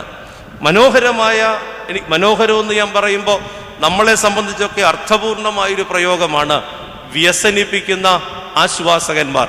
വരുന്നത് ആശ്വസിപ്പിക്കാനായിട്ടാണ്, പക്ഷെ നമ്മൾ ഇടപെട്ട് കഴിയുമ്പോൾ അതെന്താകും? വ്യസനമായിട്ട് മാറുന്ന സങ്കടകരമായ അവസ്ഥ. അറിയാൻ പാടില്ല എങ്ങനെയാന്ന്. കല്യാണം അതേക്കുറിച്ച്. കുഞ്ഞുങ്ങളില്ലാതെ നാളുകളായി കണ്ണുനീരോടും പ്രാർത്ഥനകളോടും നേർച്ചകളോടും കൂടെ കഴിയുന്ന ദമ്പതികളോട് 5, 6, 8 ഒക്കെ വർഷം കഴിയുമ്പോൾ ഒരു ചോദ്യമുണ്ട്. അതിൽ സ്ത്രീകളാണ് പ്രധാനമായിട്ട് ഇടപെടുന്നത്. ഇതുവരെ ഒന്നും നിങ്ങളങ്ങോട്ട് പറഞ്ഞ ഉടനെ ആകുമോ? നിങ്ങളുടെ ഈ പറച്ചിലിന് അവരെ ഏത് തരത്തിലാണ് സ്വാധീനിക്കാൻ നോക്കുക? അനുഭവിക്കുന്ന വേദനകളും പേറി ദൈവസന്നിധിയിൽ ഒരു അല്പ ആശ്വാസത്തിന് വരുന്ന പല ആളുകളും ഇന്ന് പള്ളിയിൽ പോകാറില്ല. കാരണം കുശലാന്വേഷണം നടത്തുന്ന നമ്മുടെ അനേക ആത്മീയ മക്കളെ ഫേസ് ചെയ്യാനുള്ള ബുദ്ധിമുട്ട് കൊണ്ട് ഇന്ന് പള്ളിയിൽ പോകാത്ത ചില ആളുകളെയെങ്കിലും എനിക്ക് പരിചയമുണ്ടാകും. കുടുംബജീവിതത്തിൽ എന്തെങ്കിലും പ്രശ്നം ഉണ്ടായിട്ട് ഭാര്യ ഭർത്താക്കന്മാർ അവരുടേതല്ലാത്ത കാര്യങ്ങൾ കൊണ്ട് അകന്ന് വിഷമിച്ച് തകർന്നു കഴിയുമ്പോൾ പള്ളിയിലേക്ക് ചെന്നാൽ ഒരു ചോദ്യമാണ്. അതേക്കുറിച്ചും അത് സംബന്ധിച്ചുമുള്ള വിശദീകരണങ്ങൾ. സഹോദരങ്ങളെ, ഒരു പ്രയോജനവുമില്ലാത്ത അന്വേഷണങ്ങളുമായിട്ട് യാത്ര ചെയ്യുന്ന നാം സ്വയം ഒന്ന് മനസ്സിലാക്കണം. അതെന്നോടാണെങ്കിൽ അതെങ്ങനെ എനിക്ക് അനുഭവപ്പെടുമെന്നുള്ളത്. ഏതാണ്ട് യേശുവിൻ്റെ വാക്കുകൾ കേൾക്കുമ്പോൾ നമ്മുടെയൊക്കെ കുശലാന്വേഷണം പോലെയാണ് എനിക്ക് ആദ്യം തോന്നിയത്. അതായത് ഒന്നും കിട്ടാതെ വിഷമിച്ചു നിൽക്കുന്ന, മനസ്സ് തളർന്ന് ശരീരം തളർന്ന് ആകപ്പാടെ ഇനി ഇതൊന്ന് നിർത്തി തിരിച്ചു പോയേക്കാം എന്ന് വിചാരിച്ചു നിൽക്കുന്ന കഷ്ടതയുടെ, ശൂന്യതയുടെ പാരമ്യത്തിലാണ് തമ്പുരാൻ പത്രോസിനോടും കൂട്ടരോടും ചോദിക്കുന്നത്, എന്തേലും ഉണ്ടോ? പ്രിയപ്പെട്ടവരെ, ഈ ചോദ്യം വളരെ അർത്ഥപൂർണമായ ഒരു ചോദ്യമാണ്. വേദപുസ്തകം പറയുന്നത് ദൈവത്തിൻ്റെ ചോദ്യമൊന്നും അവന് വേണ്ടിയിട്ടല്ല, മറിച്ച് നിന്നെ ബോധ്യപ്പെടുത്തുവാൻ വേണ്ടിയാണ്. ആദമേ, നീ എവിടെ എന്നൊരു ചോദ്യം ഉൽപ്പത്തി പുസ്തകത്തിൽ 3-ാം അധ്യായം 9-ാം വാക്യത്തിലുണ്ട്. സൺഡേ സ്കൂളിൽ പഠിപ്പിക്കുന്ന സമയത്ത് ഒരു കുട്ടി ചോദിച്ചു, അവനെ കുറ്റം പറയാനൊക്കില്ല. അവൻ അധ്യാപകനോട് ചോദിച്ചു, ദൈവത്തിന് അറിയാൻ മേലായിരുന്നോ ആദം എവിടാണ് ഇരിക്കുന്നത് എന്ന. ഇതെവിടെയാണെന്ന്, ആദം ഇരിക്കുന്നത് എവിടെയാണെന്ന് അറിയാൻ വേണ്ടിയല്ല ആദമിനോടുള്ള ചോദ്യം. ദൈവത്തിനറിയാനല്ല, ആദമിനെ ബോധ്യപ്പെടുത്താൻ. വേദപുസ്തകത്തിലെ എല്ലാ ചോദ്യങ്ങളും അങ്ങനെ തന്നെയാണ്. യോഹന്നാന്റെ സുവിശേഷത്തിൽ പല ചോദ്യങ്ങളുണ്ടാകും. ഞാൻ മുമ്പ് പറഞ്ഞു, ശമരിയക്കാരി സ്ത്രീയോട് എനിക്ക് കുടിക്കാൻ അല്പം വെള്ളം തരുമോ എന്ന്. ആ സ്ത്രീ കൊടുത്തതായിട്ടോ യേശു കുടിച്ചതായിട്ടോ വേദപുസ്തകത്തിലില്ല. അപ്പോൾ ആ ചോദ്യം വെള്ളം കുടിക്കാനുള്ള ചോദ്യമായിരുന്നില്ല, മറിച്ച് വെള്ളം കോരാൻ വന്ന, വെള്ളം കൊണ്ടു നിൽക്കുന്ന ഒരാളുടെ ദാഹവും വെള്ളമില്ലായ്മയുടെ അവസ്ഥയും ബോധ്യപ്പെടുത്തുവാൻ വേണ്ടിയുള്ള ചോദ്യം ആയിരുന്നു. സഹോദരങ്ങളെ, ചിലപ്പോഴൊക്കെ വിഷമിപ്പിക്കുന്ന ചോദ്യങ്ങളുമായി തമ്പുരാൻ കടന്നു വരാറുണ്ട്. എന്തിനാണ് ആ ചോദ്യങ്ങളെന്ന് ചോദിച്ചാൽ, നീ എവിടെ ആയിരിക്കുന്നു എന്ന് നിന്നെ ബോധ്യപ്പെടുത്തുവാനായിട്ടാണ്. അപ്പോസ്തലന്മാര് യേശുവിൻ്റെ കൂടെ പ്രവർത്തിച്ചു കൊണ്ടിരിക്കുമ്പോൾ പ്രസംഗം അവസാനിച്ചപ്പോൾ നിങ്ങൾ ഇവർക്ക് ഭക്ഷിക്കാൻ കൊടുപ്പീനെന്ന് പറഞ്ഞ് ശിഷ്യന്മാരെ വളരെ വിഷമിപ്പിച്ച യേശുവിൻ്റെ ശൈലി. അത് കഴിഞ്ഞിട്ട് ഇവിടെ വളരെ ബുദ്ധിമുട്ടാണെന്ന് പ്രായോഗികമായി ശിഷ്യന്മാർ സാഹചര്യം അവതരിപ്പിച്ചപ്പോൾ യേശു ചോദിച്ചു, നിങ്ങളുടെ കയ്യിൽ എന്തോ ഉണ്ട്? ഒന്നുമില്ലായ്മയുടെ നടുവിൽ നിൽക്കുന്ന ശിഷ്യന്മാരോട് യേശു ചോദിക്കുകയാണ്, നിങ്ങളുടെ കയ്യിൽ എന്തുണ്ട്? അവർ പറഞ്ഞു, 5 അപ്പവും ഒന്നിനും കൊള്ളുകയില്ലാത്ത, ഒന്നിനും ഉപകരിക്കപ്പെടാത്ത, ഒരിടത്തും അപേക്ഷിക്കുവാൻ കഴിയാത്ത അല്ലെങ്കിൽ അപ്ലൈ ചെയ്യുവാൻ കഴിയാത്ത തരത്തിൽ ഒരു പ്രയോജനവുമില്ലാത്ത 5 അപ്പവും 2 മീനും കൈ പിടിക്കുന്ന ശിഷ്യന്മാർ അതിനെ നിസ്സാരവൽക്കരിച്ചു കൊണ്ട് പറഞ്ഞു, 5 അപ്പവും 2 മീനുമാണുള്ളത്. സഹോദരങ്ങളെ, അതായിരുന്നു യേശുവിന് അറിയേണ്ടിയിരുന്നത്. തങ്ങളുടെ കയ്യിലുള്ളതിനെ കണ്ടെത്തുവാൻ ഇവർക്ക് കഴിയുമോ എന്നുള്ളതിനെ കുറിച്ച്. നിസ്സാരമെന്ന് പറഞ്ഞ, ഒന്നിനും കൊള്ളുകയില്ലെന്ന് പറഞ്ഞ് തങ്ങളുടെ കയ്യിലുള്ളതിനെ കണ്ടെത്തുവാൻ ശിഷ്യന്മാർക്ക് കഴിയുമോ എന്നറിയുവാനാണ് യേശു ചോദിച്ചത്, നിങ്ങളുടെ കയ്യിൽ എന്തുണ്ട് എന്നാ. പ്രിയപ്പെട്ടവരെ, വേദപുസ്തകം വായിക്കുന്ന സമയത്ത് ക്രിസ്തുവിൻ്റെ ഓരോ ചോദ്യങ്ങളും എന്നോടാണോ എന്നുള്ള അർത്ഥത്തിൽ വായിക്കുവാൻ നമുക്ക് സാധിച്ചാൽ ഇതൊക്കെ നമ്മളോടാണെന്ന് വളരെ വ്യക്തമായിട്ട് ബോധ്യപ്പെടുന്നതാണ്. ഞാൻ പറഞ്ഞത്, അപ്പോസ്തലന്മാരെ വിഷമിപ്പിക്കുന്ന ഒരു ചോദ്യമാണ് നിങ്ങളുടെ കയ്യിൽ എന്തുണ്ട് എന്ന് ചോദിക്കുന്ന സങ്കടകരമായിരിക്കുന്ന സ്ഥിതിവിശേഷം. പത്രോസ് പറഞ്ഞു ഒന്നും ഇല്ല എന്ന് ഉത്തരം പറഞ്ഞു. അപ്പോസ്തലന്മാർ ഉത്തരം പറയുകയാണ് ഒന്നും ഇല്ല എന്ന്. സഹോദരങ്ങളെ, ഈ ചോദ്യത്തിൻ്റെ യഥാർത്ഥത്തിലുള്ള ഭാവം യോഹന്നാൻ ശ്ലീഹായെ സംബന്ധിച്ചിടത്തോളം ഈ ചോദ്യം അപ്പോസ്തലന്മാരെ അവർ ആയിരിക്കുന്ന അവസ്ഥയിലേക്ക് വിരൽ ചൂണ്ടുന്നതാണ്. രണ്ട് ഭാഗങ്ങളാണ് ഈ ധ്യാനത്തിലൂടെ നിങ്ങളുമായി പങ്കുവെക്കുവാൻ ഞാൻ ദൈവത്തിൽ ശരണപ്പെടുന്നത്. ഒന്നാമത്, ക്രിസ്തു നഷ്ടപ്പെട്ട് യാത്ര ചെയ്യുന്ന അപ്പോസ്തലന്മാരെ ക്രിസ്തു ബന്ധത്തിലേക്ക്, ഒരു തിരിച്ചറിവിലേക്ക് തിരികെ കൊണ്ടുവരുവാനുള്ള ശ്രമമാണ് ഈ ചോദ്യത്തിലൂടെ യേശു ഉന്നയിക്കുന്നത്. യേശുവിന് ഇവിടെ കഴിക്കാൻ എന്തെങ്കിലും വേണ്ടിയിട്ടല്ല, അവരുടെ കയ്യിൽ എന്തുണ്ടെന്ന് അറിയാൻ വേണ്ടിയിട്ടുമല്ല. ഒരു ബന്ധം നഷ്ടപ്പെടുത്തി യാത്ര ചെയ്യുന്ന ഒരു സമൂഹത്തെ, തൻ്റെ ഏറ്റവും പ്രിയപ്പെട്ട, തനിക്ക് ഏറ്റവും വാത്സല്യനിധികളായ ശിഷ്യന്മാരെ ആ ബന്ധത്തിലേക്ക് മടക്കിക്കൊണ്ടുവരുവാനുള്ള ശ്രമത്തിൻ്റെ പ്രാരംഭമാണ് ഈ ചോദ്യം, നിങ്ങളുടെ കയ്യിൽ എന്തുണ്ട് എന്നാണ്. വാത്സല്യമുള്ളവർ നഷ്ടപ്പെടുമ്പോൾ, വാത്സല്യമുള്ളവർ അകന്നു പോകുമ്പോൾ ഉണ്ടാകുന്ന വേദന വളരെ വലുതാണ്. നമ്മളൊക്കെ വ്യക്തിപരമായി ചിലപ്പോൾ അനുഭവിച്ചിട്ടുണ്ടാകും. ഞാൻ അത്രയും സ്നേഹിച്ചിട്ടും അവരെന്നോടിങ്ങനെ, ഞാൻ അത്രയൊക്കെ കരുതിയിട്ടും. ഇന്ന് നമ്മൾ പലപ്പോഴും അതേക്കുറിച്ച് പറയുന്നത് നമ്മുടെ കുടുംബാന്തരീക്ഷത്തിലാണ്. സ്നേഹിച്ച, സംരക്ഷിച്ച, ഒത്തിരി ത്യാഗമനുഷ്ഠിച്ച ആളുകൾ മുഖം തിരിഞ്ഞു നിൽക്കുന്ന സങ്കടകരമായ അവസ്ഥ. വാത്സല്യനിധികളായ ആളുകൾ അകന്നു പോകുമ്പോൾ ഉണ്ടാകുന്ന മാനസികമായിരിക്കുന്ന ക്ലേശം വളരെ വലുതാണ്. തൻ്റെ വാത്സല്യനിധികളായ ശിഷ്യന്മാർ പഴയ പണിയിലേക്ക് മടങ്ങിപ്പോകുന്നത് കണ്ടിട്ട് അവരെ തിരികെ കൊണ്ടുവരുവാൻ ക്രിസ്തു നടത്തുന്ന ശ്രമമാണ് ഈ ചോദ്യം, കൂട്ടുവാൻ വല്ലതും ഉണ്ടോ എന്നുള്ളത്. സഹോദരങ്ങളെ, അതിന് ക്രിസ്തു ഒരുക്കിയ സാഹചര്യങ്ങൾ എന്തൊക്കെയാണ്? നമ്മൾ പലപ്പോഴും മനസ്സിലാക്കാത്ത ഒരു കാര്യമുണ്ട്. നമ്മുടെ ജീവിതത്തിലെ എല്ലാ സാഹചര്യങ്ങളും ക്രിസ്തുവിനെ തിരിച്ചറിയത്തക്ക നിലയിലാണ് അവൻ രൂപപ്പെടുത്തിക്കൊണ്ടിരിക്കുന്നത്. ഈ അണ്ഡകടാഹത്തെ മുഴുവൻ സൃഷ്ടിച്ചു കൊണ്ടു നടക്കുന്ന സർവശക്തനായ ദൈവത്തിന് ഞാനും നിങ്ങളും ദൈവസന്നിധിയിലേക്ക് മടങ്ങി വരുവാൻ, ദൈവത്തെ തിരിച്ചറിയാൻ പറ്റിയ സാഹചര്യങ്ങളെ രൂപപ്പെടുത്തുന്നതിന് യാതൊരു ബുദ്ധിമുട്ടും ഇല്ല. ദൈവത്തെ നാം അറിയുവാനും ദൈവത്തോട് നാം അടുത്തു വരുവാനും അനുകൂലമായി അതിന് പറ്റിയ സാഹചര്യങ്ങളെ ദൈവം നമുക്ക് ഒരുക്കുകയാണ്. നമുക്കെല്ലാവർക്കും സുപരിചിതമായ ഒരു ഉപമയാണ് വിശുദ്ധ ലൂക്കോസ് 15-ാം അധ്യായത്തിൽ പറയുന്ന ഒരു നഷ്ടപ്പെട്ടു പോയ മകൻ്റെ ഉപമ. ആ ഉപമയിൽ അതിൻ്റെ വിശദീകരണങ്ങൾക്കൊന്നും പ്രസക്തിയില്ല. നിങ്ങൾക്കെല്ലാം കാണാതെ അറിയാവുന്ന ഒരുപാട് പ്രസംഗങ്ങൾ അതേക്കുറിച്ചുള്ളതാണ്. എന്താണ് ഇവിടുത്തെ സാഹചര്യം? വളരെ സുഭിക്ഷമായി ജീവിച്ച ഒരു മനുഷ്യൻ ആ സുഭിക്ഷതയുടെ നടുവിൽ നിന്ന് അവകാശം സ്വന്തമാക്കിക്കൊണ്ട് പുറത്തേക്ക് ഇറങ്ങുകയാണ്. എന്ന് പറഞ്ഞ് നമ്മൾ പറയുന്ന ഇന്നത്തെ അടിച്ചു പൊളിക്കുന്ന ലോകത്തിലേക്ക് അവൻ ഇറങ്ങുകയാണ്. സ്വന്തം സുഖം തേടി, സ്വന്തം സന്തോഷം തേടിക്കൊണ്ട് ഈ മനുഷ്യൻ യാത്രയാവുകയാണ്. അവിടെ എഴുതിയിട്ടുണ്ട് കൂട്ടുകാരോട് ചേർന്നുള്ള അവൻ്റെ ജീവിതത്തെക്കുറിച്ച്. സഹോദരങ്ങളെ, ആ ഭാഗം ശ്രദ്ധയോടെ വായിക്കുമ്പോൾ നമുക്ക് മനസ്സിലാകും, അവൻ ചെന്ന ഇടത്ത് ക്ഷാമമുണ്ടായി. അവൻ ചെന്ന ഇടത്തെ ക്ഷാമം. യോന കപ്പലിൽ കയറുമ്പോഴത്തേക്ക് കടൽ ക്ഷുഭിതമാവുകയാണ്. കപ്പൽ യാത്ര ചെയ്യാൻ മേലാത്ത സാഹചര്യത്തിലാവുകയാണ്. യോന കയറി എന്നുള്ള കാരണത്താൽ ആ കപ്പലിൻ്റെ യാത്ര ദുഷ്കരമായിട്ട് മാറുകയാണ്. അവിടെ ഉള്ള ആളുകളുടെ നിലവിളി നമുക്കറിയാം. എന്താണ് സാഹചര്യം? യോനയെ ദൈവം ഉദ്ദേശിക്കുന്ന സ്ഥാനത്ത് എത്തിക്കുക എന്നുള്ളതാണ്. ഇവൻ ചെന്ന സ്ഥലത്ത് ക്ഷാമമുണ്ടായി. ആ ക്ഷാമം അവനെ ദരിദ്രാവസ്ഥയിലേക്ക് കൊണ്ടുവരികയാണ്. അവൻ്റെ കയ്യിലുണ്ടെന്ന് അവൻ വിചാരിച്ചതൊക്കെ ക്ഷാമത്തിൻ്റെ അനന്തരഫലമായി വേഗത്തിൽ അവന് നഷ്ടപ്പെടുകയാണ്. എന്നിട്ടോ അവൻ അവസാനം തിരിഞ്ഞ് ചിന്തിക്കാൻ പറ്റിയ സാഹചര്യത്തിലേക്ക് എത്തിപ്പെടുകയാണ്. വാത്സല്യനിധികളായ ആളുകൾ, ദൈവമക്കൾ അന്യപ്പെട്ടു പോകുമ്പോൾ ദൈവത്തിൽ നിന്ന് അകന്നു പോകുമ്പോൾ അവരെ തിരികെ ലക്ഷ്യസ്ഥാനത്തേക്ക്, വേദപുസ്തകം അതിനുപയോഗിക്കുന്ന വാക്ക് യഥാസ്ഥാനപ്പെടുക എന്നുള്ളതാണ്.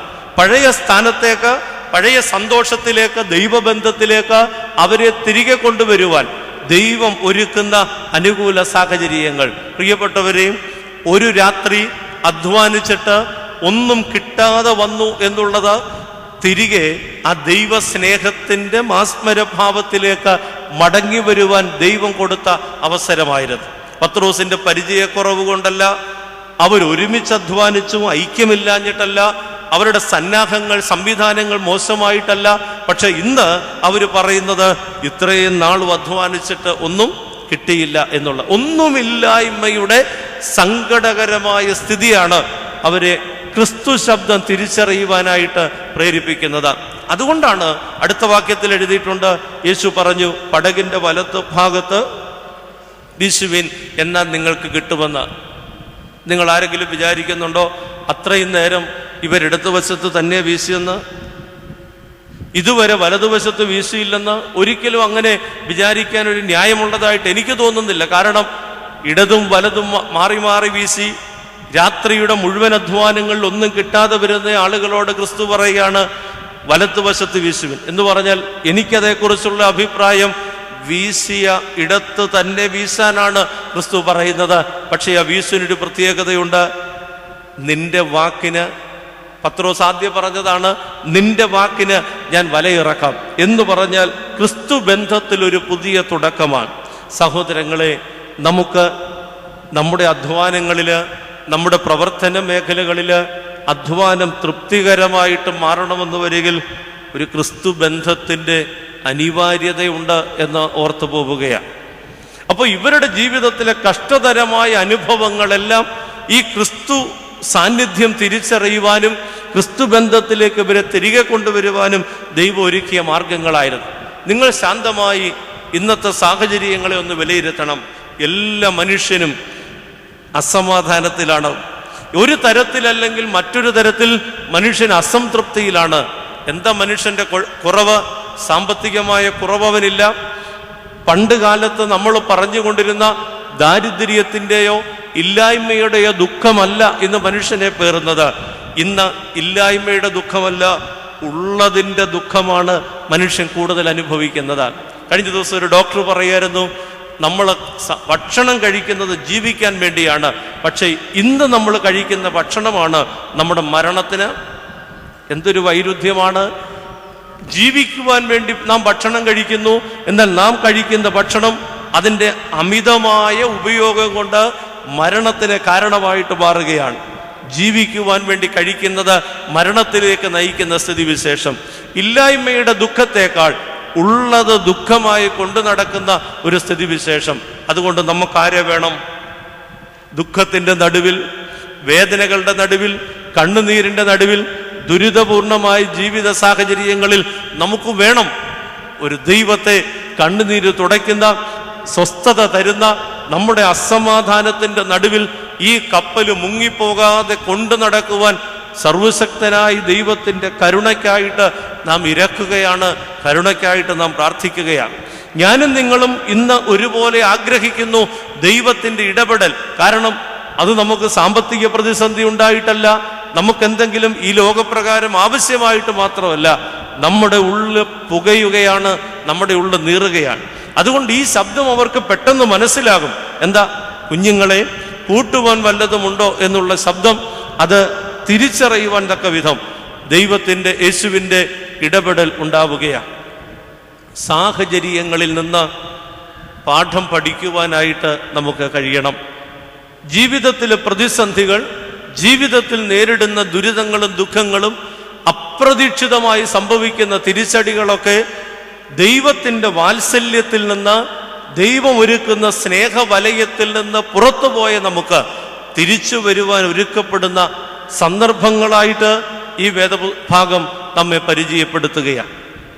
പ്രിയപ്പെട്ടവരെ, വേദനിപ്പിക്കുന്ന ഒരു വാചകവുമായിട്ടാണ്, ചോദ്യവുമായിട്ടാണ് യേശു കടന്നു ചെല്ലുന്നത്. എന്നാൽ ആ ചോദ്യം തൻ്റെ സ്നേഹവലയത്തിലേക്ക്, തന്നോടുള്ള ആത്മബന്ധത്തിലേക്ക് തൻ്റെ ശിഷ്യന്മാരെ തിരിച്ചു കൊണ്ടുവരുവാൻ നടത്തുന്ന ഒരു ശ്രമമാണ്. രണ്ടാമത് ഈ ഭാഗത്ത് നാം കാണുന്നതാണ്, പത്രോസ് വല വീശി, വല നിറയെ മീൻ കിട്ടി. വല നിറയെ എന്ന് പറയുമ്പോൾ ദൈവം കൊടുക്കുന്ന അനുഗ്രഹത്തിൻ്റെ പ്രത്യേകത എത്രമാത്രം സ്വീകരിക്കാൻ കഴിവുണ്ടോ അത്രമാത്രം സാധ്യമാകുന്ന അനുഗ്രഹമാണ്. എന്നെ വളരെ ചിന്തിപ്പിച്ച ഒരു വിഷയം അതിനടുത്ത ഭാഗമാണ്. ഈ വല നിറയുന്നത് കണ്ടിട്ട് യേശു, അവരുടെ കൂടെ നിന്ന യേശു സ്നേഹിച്ച ശിഷ്യൻ പത്രോസിനോട് പറഞ്ഞു, അത് കർത്താവാകുന്നു എന്ന് പറഞ്ഞു. കർത്താവാകുന്നു എന്ന് കേട്ടപ്പോൾ പത്രോസ് അങ്കി അരയിൽ ചുറ്റി കടലിലേക്ക് ചാടി. കർത്താവാകുന്നു എന്ന് കേട്ടപ്പോൾ അങ്കി അരയിൽ ചുറ്റി കടലിലേക്ക് ചാടി. എന്തിനാണ് അങ്കി അരയിൽ ചുറ്റിയത്? നഗ്നത മറയ്ക്കാനാണ്. എന്തിനാണ് കടലിലേക്ക് ചാടിയത്? അതും നഗ്നത മറയ്ക്കാനാണ് എന്ന് വേണം ചിന്തിക്കാൻ. അങ്കി അരയിൽ ചുറ്റിയെങ്കിൽ പിന്നെ കടലിലേക്ക് ചാടേണ്ട ആവശ്യം ഉണ്ടോ? അങ്കി അരയിൽ ചുറ്റിയെങ്കിൽ കടലിലേക്ക് ചാടേണ്ട ആവശ്യമുണ്ടോ? അങ്കി അരയിൽ ചുറ്റി എന്നിട്ട് അങ്ങോട്ട് ചാടി, കടലിലേക്ക് ചാടി. നമ്മൾ ഈ വെടിവെക്കുക തല്ലിക്കൊല്ലുക എന്ന് പറയുന്നത് പോലെ ഒരേ കാര്യത്തിന് വേണ്ടി രണ്ട് ശ്രമങ്ങളാണ്. ഒരു കാര്യം സാധിച്ചെടുക്കാം, നഗ്നത മറയ്ക്കുവാൻ വേണ്ടി യേശുവിൻ്റെ മുമ്പിൽ പത്രോസിനൊരു നാണക്കേടിൻ്റെ ഭാവം ഉണ്ടാകാതിരിക്കാൻ വേണ്ടി പത്രോസ് അങ്കി അരയിൽ ചുറ്റി എന്നിട്ട് കടലിലേക്ക് എടുത്തു ചാടുകയാണ്. സഹോദരങ്ങളെയും, ഇത് വളരെ ശ്രദ്ധിക്കപ്പെടേണ്ട ഒരു വിഷയമാണ്.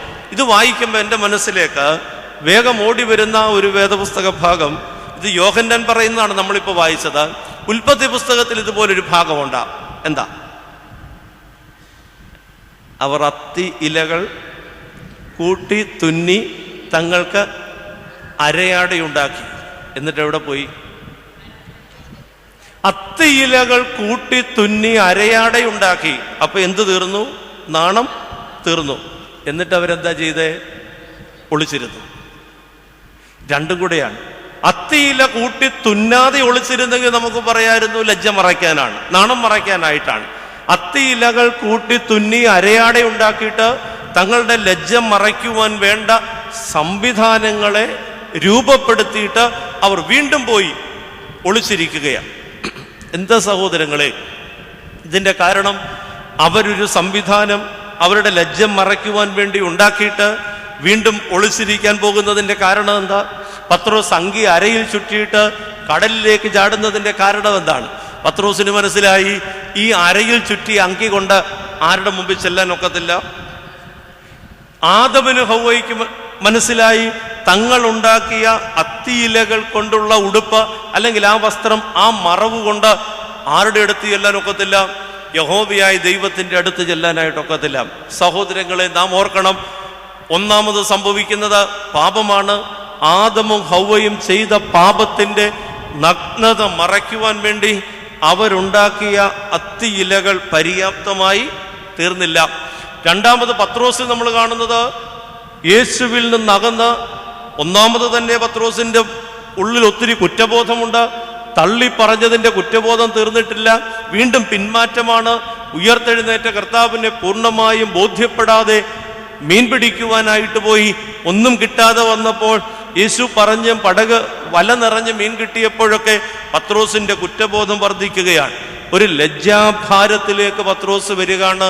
പത്രോസ് അങ്കി അരയിൽ ചുറ്റിയിട്ട് കടലിലേക്ക് ചാടുകയാണ്. നമ്മൾ ഓർക്കേണ്ട വളരെ പ്രധാനപ്പെട്ട ഒരു കാര്യമാണ്, നമ്മുടെ പാപം മറയ്ക്കുവാൻ നമ്മൾ കണ്ടെത്തുന്ന കുറേ മാർഗങ്ങളുണ്ട്. ആദമിന്റെ ഹൗവയുടെയും പാപത്തിന്റെ ലജ്ജയിൽ നിന്ന് രക്ഷപ്പെടുവാൻ അവർ കണ്ടെത്തിയ മാർഗം, പത്രോസ് ലജ്ജയിൽ നിന്ന് രക്ഷപ്പെടുവാൻ പത്രോസ് കണ്ടെത്തിയ മാർഗം, എന്റെയും നിങ്ങളുടെയും ലജ്ജാകരമായ പ്രവൃത്തികളിൽ നിന്ന് രക്ഷപ്പെടുവാൻ നമ്മൾ കണ്ടെത്തുന്ന കുറേ മാർഗങ്ങളുണ്ട്. ഒന്നാമത്തെ മാർഗം എന്ന് പറയുന്നത് ന്യായീകരണമാണ്. ഇപ്പോഴത്തെ കാലത്ത് ആരാ ഇതൊക്കെ ചെയ്യാത്തത്? നാം ചെയ്യുന്ന പാപത്തിന്റെ ലജ്ജയിൽ നിന്ന് രക്ഷപ്പെടുവാൻ നമ്മൾ അതിനൊരു പൊതു മാനം കൊടുക്കാറുണ്ട്. എല്ലാവരും ചെയ്യുന്നതാണ്, എല്ലാവരും പറയുന്നതാണ്, എല്ലാവരും പ്രവർത്തിക്കുന്നതാണ്. ഇന്നത്തെ കാലഘട്ടത്തിന്റെ വലിയൊരു ദുരന്തമാണ്, എല്ലാവരും ഒരുപോലെ പാപികളാകുന്നു. വേദപുസ്തകം പറയുന്നു, നീതിമാൻ ആരുമില്ല, കുറേ നാൾ, എത്ര നൂറ്റാണ്ട് മുമ്പ് എഴുതിയതാ. നീതിമാൻ ആരുമില്ല, ഒരുത്തൻ പോലും ഇല്ല. പിന്നെ എല്ലാവരും വഴിതെറ്റി ഒരുപോലെ കൊള്ളരുതാത്തവരായി തീർന്നു. എല്ലാവരും വഴിതെറ്റി ഒരുപോലെ കൊള്ളരുതാത്തവരായി തീർന്നു. സഹോദരങ്ങളെ, ഈ കാലഘട്ടത്തിന്റെ പ്രത്യേകത എല്ലാവരും വഴിതെറ്റി ഒരുപോലെ കൊള്ളരുതാത്തവരായിട്ട് തീരുന്നു എന്നുള്ളതാ. എന്നിട്ടോ ആ പാപത്തെ മറയ്ക്കുവാൻ, ആ പാപത്തിന്റെ ലജ്ജയിൽ നിന്ന് നമ്മുടെ മനസ്സിനെ കുറ്റവിമുക്തമാക്കുവാൻ നമ്മൾ കണ്ടെത്തുന്ന മാർഗമാണ് അവർ ചെയ്തിട്ടുണ്ട്, അവൻ ചെയ്തിട്ടുണ്ട്, അവൾ ചെയ്തിട്ടുണ്ട്, ആരാണ് ചെയ്യാത്തത് എന്ന് പറയുന്ന ഒരു പൊതു ന്യായീകരണത്തിന്റെ ശൈലി. പത്രോസ് ഉടുത്ത അങ്കി കൊണ്ട് ആരുടെ മുമ്പിൽ ചെല്ലാൻ ഒക്കത്തില്ല. ആദമും ഹൗവയും ഉണ്ടാക്കിയ അത്തിയിലയുടെ ആവരണം കൊണ്ട് യഹോവയായ ദൈവത്തിന്റെ മുമ്പിൽ ചെല്ലാൻ ഒക്കത്തില്ല.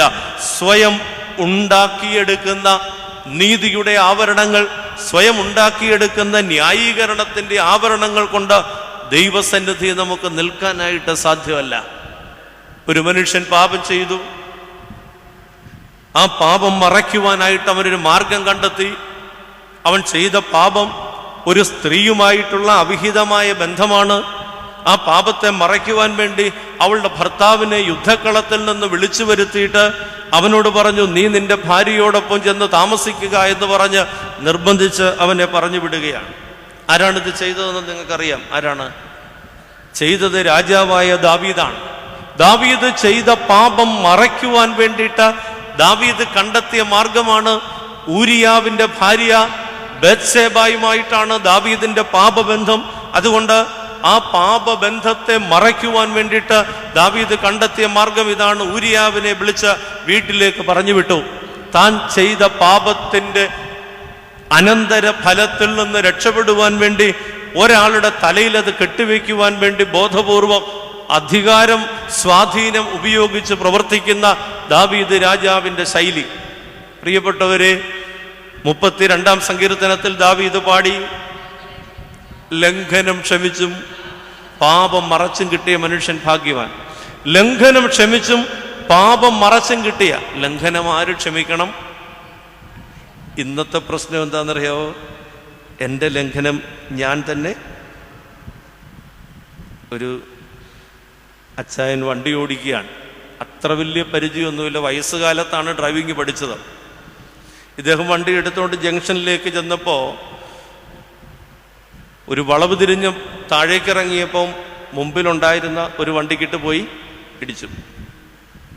ഇടിച്ചതിൻ്റെ വെപ്രാളത്തിൽ ഈ അപ്പച്ചൻ വണ്ടി പുറകോട്ടെടുത്തു. അപ്പം പുറകെ വന്ന് വണ്ടിക്കിട്ടും ഇടിച്ചു. 2 സൈഡും ഇടിച്ചു. അപ്പച്ചൻ പതിയെ വണ്ടിയിൽ നിന്നിറങ്ങി നോക്കിയപ്പം ഫ്രണ്ടിലും തൻ്റെ വണ്ടിക്ക് ചളുക്കമുണ്ട്, പുറകിലും തൻ്റെ വണ്ടിക്ക് ചളുക്കമുണ്ട്. മറ്റേ 2 വണ്ടിയുടെ നോക്കിയപ്പോൾ 2 വണ്ടിയുടെ ഒരെണ്ണത്തിൻ്റെ പുറകിൽ മാത്രമേ ചളുക്കമുള്ളൂ, ഒരെണ്ണത്തിൻ്റെ മുൻപിലും ഉള്ളൂ. അപ്പച്ചൻ പറഞ്ഞു, എനിക്ക് പരാതിയൊന്നുമില്ല, പൊക്കോളാൻ പറഞ്ഞു. വല്ല മനസ്സിലായോ? 2 സൈഡിലും പ്രശ്നം എനിക്കാണ്, എനിക്കൊരു പരാതിയില്ല. ഇങ്ങനെ പറയാറുണ്ട്, ഞാൻ ചെയ്ത തെറ്റ് ഞാൻ തന്നെ അങ്ങ് ക്ഷമിച്ചു. ലംഘനം ക്ഷമിക്കുക. ആര് ക്ഷമിക്കണം? ഇന്ന് നമ്മൾ ചെയ്തുകൊണ്ടിരിക്കുന്നത് നമ്മുടെ തെറ്റ് നമ്മൾ തന്നെ അങ്ങ് ക്ഷമിക്കുകയാണ്. പാപം മറയ്ക്കുന്നത് നമ്മുടെ പാപം നമ്മൾ തന്നെ അങ്ങ് മൂടി വെക്കുകയാണ്. പ്രിയപ്പെട്ടവര്, വെളിപ്പെടാതെ മറഞ്ഞിരിക്കുന്നതൊന്നുമില്ല, പുറത്തു വരാതെ ഗൂഢമായിരിക്കുന്നതൊന്നുമില്ല എന്ന് യേശു പറഞ്ഞ വാക്ക് നമ്മൾ ഭീതിയോടെ ഓർക്കേണ്ടതാണ്. നമ്മുടെ പാപങ്ങളുമായി ദൈവസന്നിധിയിലേക്ക് നമുക്ക് ചെല്ലാൻ സ്വാതന്ത്ര്യമുണ്ട്. പക്ഷെ നാം ചെയ്യുന്നത് എന്താണെന്നറിയാമോ? ഈ അങ്കി കൊണ്ട് മറയ്ക്കാൻ, ഒരുപക്ഷെ ന്യായീകരണത്തിന്റെ അങ്കിയാകാം, അല്ലെങ്കിൽ നമ്മൾ ഒരുക്കുന്ന ഗൂഢമായ തന്ത്രങ്ങളുടെ അങ്കിയാകാം. പലതിനെയും മറയ്ക്കുവാൻ നമുക്ക് കഴിയുന്ന സംവിധാനങ്ങൾ ആരുടെ സന്നിധി വിലപ്പോവില്ല? ദൈവസന്നിധി വിലപ്പോവില്ല. സങ്കീർത്തനക്കാരൻ ദൈവത്തെ സംബോധന ചെയ്യുന്ന ഒരു വാചകമുണ്ട്, എൻ്റെ നീതിയായ ദൈവമേ. നീതിരഹിതമായ ശൈലിയുമായി ദൈവസന്നിധി ജീവിക്കുന്ന എനിക്ക് നിങ്ങൾക്കും പറയാനൊക്കോ? എൻ്റെ നീതിയായ ദൈവമേ. നമ്മുടെ ഭാഗത്ത് ചില കാര്യങ്ങൾക്ക് നീതി ഉണ്ടാവുകയും മറ്റൊരാൾ നമ്മളോട് അനീതി കാണിക്കുകയും ചെയ്യുമ്പോൾ നമ്മൾ നീതിക്ക് വേണ്ടി സംസാരിക്കും, അല്ലേ? നമ്മുടെ ഭാഗത്ത് ചില കാര്യങ്ങളിൽ നീതി ഉണ്ടാവുകയും മറ്റൊരാൾ നമ്മളോട് അനീതി ചെയ്യുകയും ചെയ്യുമ്പോൾ നാം നീതിക്ക് വേണ്ടി സംസാരിക്കും. നമ്മുടെ ഭാഗത്ത് അനീതി ഉണ്ടാകുമ്പോഴോ? ഇല്ല, നീതിബോധം നമുക്കില്ല.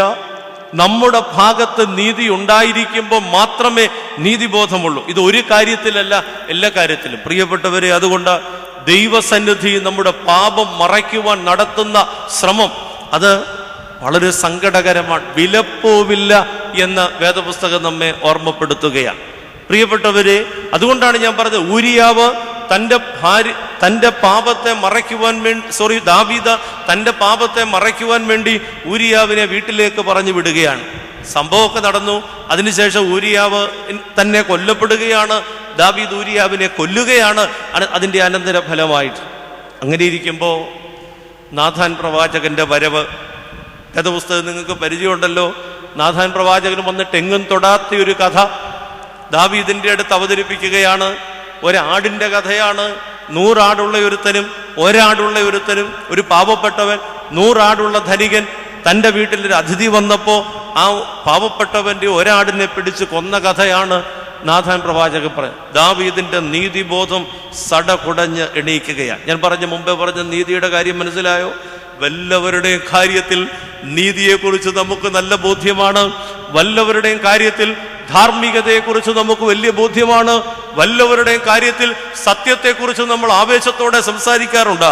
ദാവീദ് പറഞ്ഞു, എൻ്റെ കൊട്ടാരത്തിൽ, എൻ്റെ രാജ്യത്ത് 100 ആടുള്ള ധനികൻ ഒരാടുള്ള പാവപ്പെട്ടവന്റെ ആടിനെ പിടിച്ചു കൊന്ന് അവന്റെ വീട്ടിൽ വന്ന് അതിഥിയെ സൽക്കരിച്ചു എങ്കിൽ അത് വെച്ച് പൊറുപ്പിക്കാൻ ഒക്കുന്നതല്ല. ദാവീദ് തന്നെ ശിക്ഷ വിധിച്ചു. ആ മനുഷ്യൻ മരണയോഗ്യൻ. നമ്മളൊക്കെ അറിയാതെ നമുക്ക് തന്നെ ശിക്ഷ വിധിക്കാറുണ്ട്.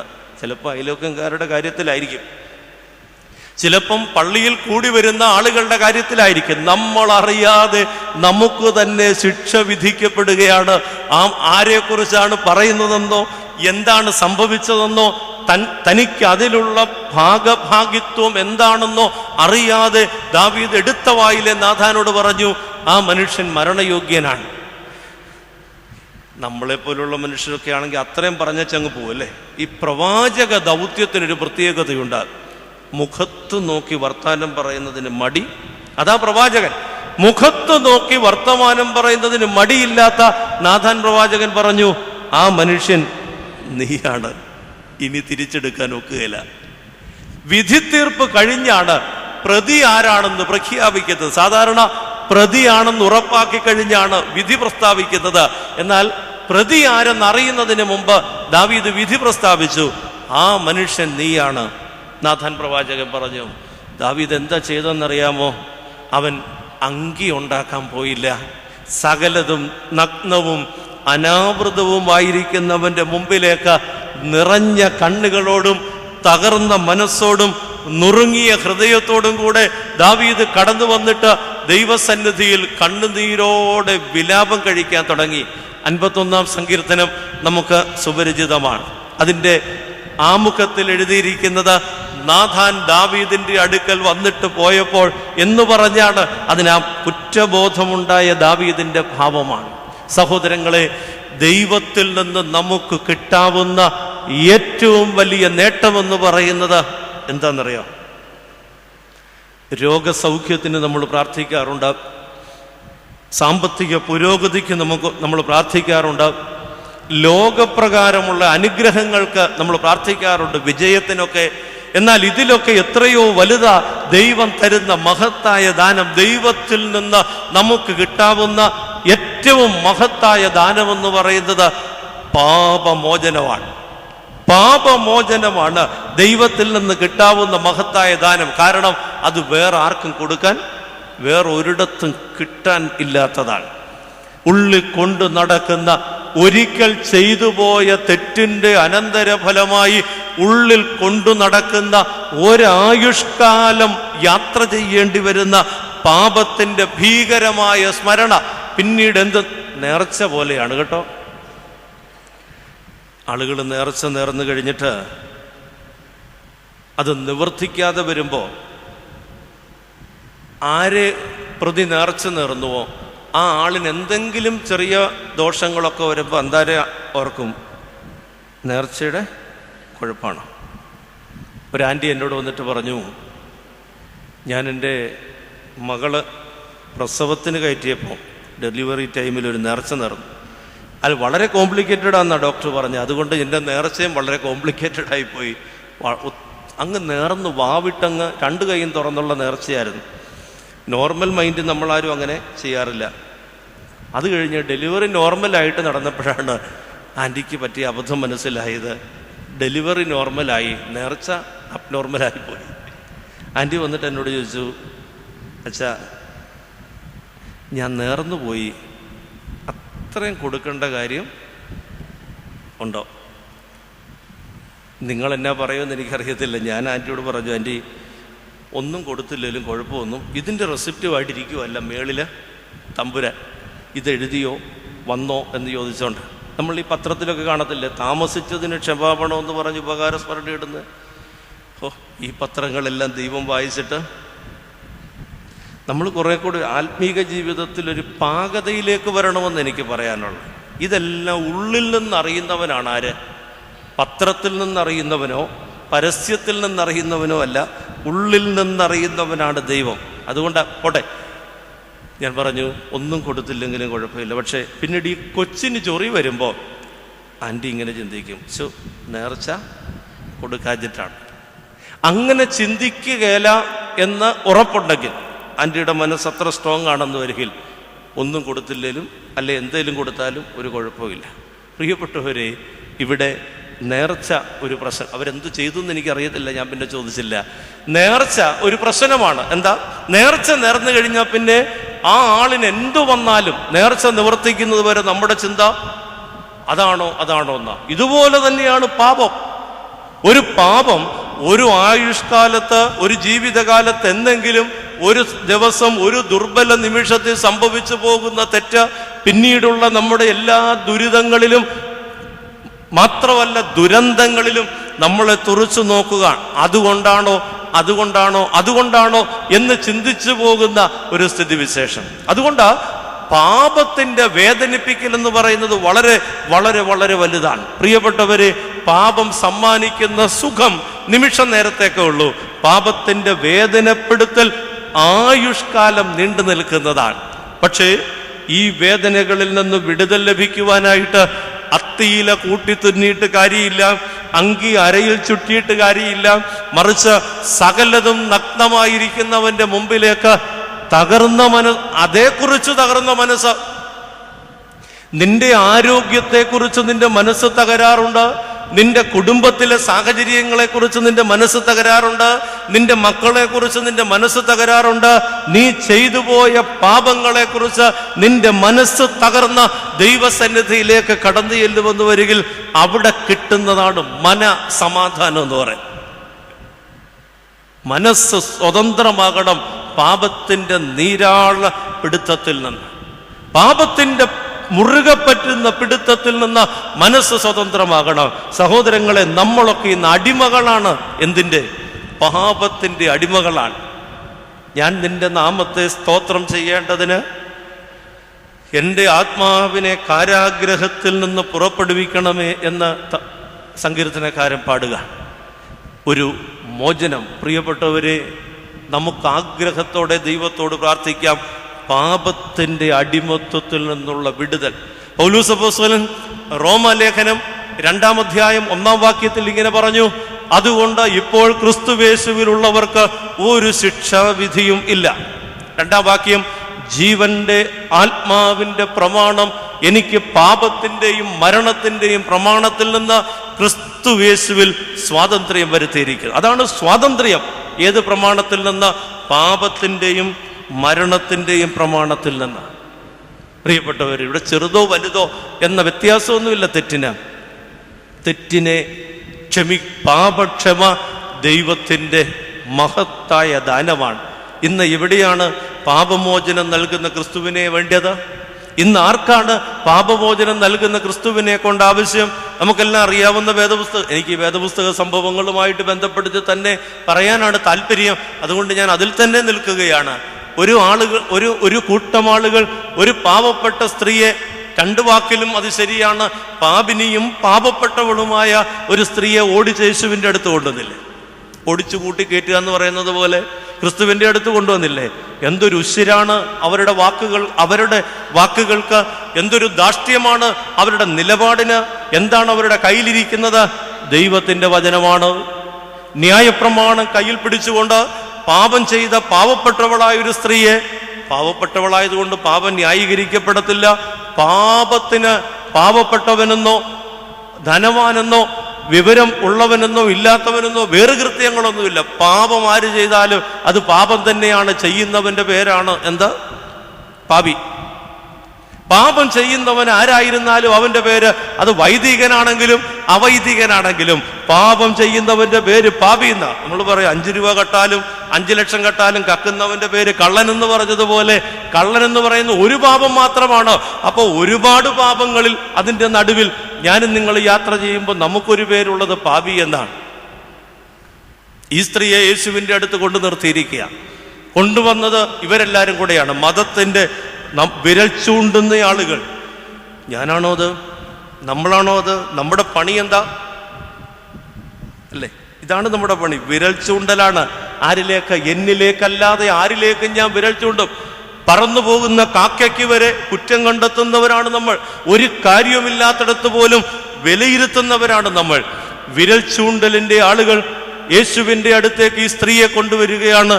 പിടിക്കപ്പെട്ടതിൻ്റെ വേദനകളുമായി ആ സ്ത്രീ മുഖമുയർത്തി നോക്കുവാൻ പോലും നിർവാഹമില്ലാതെ കുറ്റബോധത്തിൻ്റെയും പിടിക്കപ്പെട്ടതിൻ്റെയും വേദനകളുമായിട്ട് കഴിഞ്ഞുകൂടുന്ന തമ്പുരാൻ എന്താണ് വിധി നൽകുക? ലോകം സൂക്ഷ്മതയോടെ യേശുവിൻ്റെ മുഖത്തേക്ക് നോക്കുന്ന ഒരു നിമിഷമാണ്. ന്യായപ്രമാണപ്രകാരം തെറ്റ് ചെയ്തവളാണ്.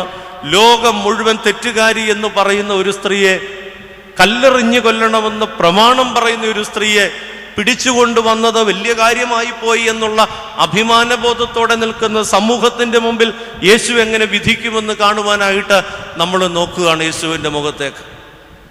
ഒന്നും പറയാനില്ല യേശുവിന്. എന്താ പറയാത്തതെന്നറിയാമോ? പറഞ്ഞാൽ ആരെക്കുറിച്ച് പറയണമെന്നുള്ളതാണ് പ്രധാനം. ഒന്നും പറയാനില്ല കർത്താവിന്, പറഞ്ഞാൽ ആരെക്കുറിച്ച് പറയുമെന്നുള്ളതാണ് പ്രധാനം. പ്രിയപ്പെട്ടവരെ, വിരൽ ചൂണ്ടുന്ന ആളുകളോടൊക്കെ യേശു പറയുന്ന വാചകമാണ്. നമ്മളെല്ലായിടത്തും നാഴികയ്ക്ക് 40 വട്ടം ഉപയോഗിക്കുന്ന പദ പാപമില്ലാത്തവർ കല്ലെറിയട്ടെ എന്ന്. നമ്മൾ ചെയ്തുകൊണ്ടിരിക്കുന്നത് എന്താ? പാപമുള്ളവരുടെ ഏറാണ് ഇന്ന് നമ്മൾ കാണുന്നിടത്തെല്ലാം. പാപികളാണ് കല്ലെറിയുന്നതിൽ പ്രധാനികൾ. ഏത് ആത്മീക രംഗത്ത്, പ്രത്യേകിച്ച് സഭാ ശുശ്രൂഷകളിൽ പാപമുള്ളവരുടെ കല്ലേറ് വളരെ ശക്തമാണ്. എന്തൊരു വിമർശനമാണ്, എന്തൊരു കുറ്റപ്പെടുത്തലാണ്. എന്താണ് നിനക്ക് യോഗ്യത? തിന്മയ്ക്കെതിരെ ഒരു വാക്ക് സംസാരിക്കുവാൻ നിനക്കുള്ള അർഹത എന്താണെന്ന് വിലയിരുത്തി കഴിഞ്ഞാൽ, കൊണ്ടുവന്ന കല്ല് പുറകിൽ കൂടെ താഴെയിട്ടിട്ട് കൊണ്ടുവന്ന വേദപുസ്തകം ആരും കാണാതെ മറച്ചു പിടിച്ചുകൊണ്ട് മടങ്ങിപ്പോകേണ്ടുന്ന സങ്കടകരമായ സ്ഥിതിവിശേഷം. നിന്നെ അറിയുന്നതിനേക്കാൾ നിന്നെ അറിയുന്ന ദൈവത്തിൻ്റെ അറിവ് നീ തിരിച്ചറിയുകയാണ് വേണ്ടത്. ഇതാ എല്ലാം കഴിഞ്ഞിട്ട് തമ്പുരാൻ ആ സ്ത്രീയോട് പറഞ്ഞു, ഇതാണ് നാം കേൾക്കാൻ കൊതിക്കുന്ന വാചകം. ഇതാണ് നാം ദൈവത്തിൽ നിന്ന് പ്രാപിക്കുവാൻ ആഗ്രഹിക്കുന്ന അനുഗ്രഹം. ഇതാണ് ലോകത്ത് മറ്റാർക്കും തരാൻ കഴിയാത്ത നേട്ടം. മേലാൽ പാപം ചെയ്യരുത്. സ്ത്രീയെ സമാധാനത്തോടെ പൊയ്ക്കൊള്ളുക, മേലാൽ പാപം ചെയ്യരുതാം. പ്രിയപ്പെട്ടവരെ, ഈ അനുഗ്രഹമാണ്, ഈ അനുഭവമാണ് ദൈവത്തിൽ നിന്ന് നമുക്ക് സ്വന്തമാക്കേണ്ടത്. അതുകൊണ്ട് ഏറ്റവും വലിയതിനെ സ്വന്തമാക്കുവാനായിട്ട് ശ്രമിക്കുക. വിശുദ്ധ മത്തായിയുടെ സുവിശേഷത്തിൽ 13-ാം അധ്യായത്തിൽ ദൈവരാജ്യം സംബന്ധിച്ചുള്ള ഉപമകളെക്കുറിച്ച് പറയുമ്പോൾ നിധി ഒളിച്ചു വെച്ച വയല് സ്വന്തമാക്കിയ ഒരാളെ കുറിച്ച് പറയുന്നുണ്ട്. നിധി ഒളിച്ചു വെച്ച വയലെന്ന് പറഞ്ഞാൽ ആ വയല് സ്വന്തമാകുന്നതോടുകൂടെ നിധി സ്വന്തമാവുകയാണ്. ദൈവരാജ്യം സ്വന്തമാകുന്നതിനെ കുറിച്ചാണ് പറയാനുള്ളത്. പാപബോധം നീങ്ങിക്കിട്ടുവാൻ ദൈവസന്നിധിയിലേക്ക് ഏറ്റവും വലിയ ദൈവിക ദാനമാണ് പാപക്ഷമ എന്ന് പറയുന്നത്. അത് നീങ്ങിക്കിട്ടുവാനായിട്ട് ദൈവസന്നിധിയിലേക്ക് ചെല്ലുക. ഇവിടെ കുറേ ഉദാഹരണങ്ങൾ നമുക്ക് പറയാനായിട്ടുണ്ട്. ഞാൻ സന്ദർഭത്തിൻ്റെ പ്രത്യേകത കൊണ്ട് അതിലേക്ക് കടക്കുന്നില്ല. പ്രിയപ്പെട്ടവരെ, കുറ്റബോധം പേറുന്ന മനസ്സിന് ദൈവം ഒരുക്കുന്ന സമാധാനം. സക്കായിയോട് പറഞ്ഞു, ഇവൻ അബ്രഹാമിൻ്റെ മകനായതുകൊണ്ട് ഇന്ന് ഈ ഭവനത്തിന് എന്താ സക്കായിക്കൊരു കുറവ്? സാമ്പത്തികമായിട്ട് കുറവുണ്ടോ? കുടുംബപരമായിട്ട് ഏത് തരത്തിലാണ് സക്കായിക്കൊരു കുറവ്? സക്കായിയുടെ കുറവ് ഇത് മാത്രമാണ്, കുറ്റബോധമാണ് സക്കായിയുടെ കുറവ്.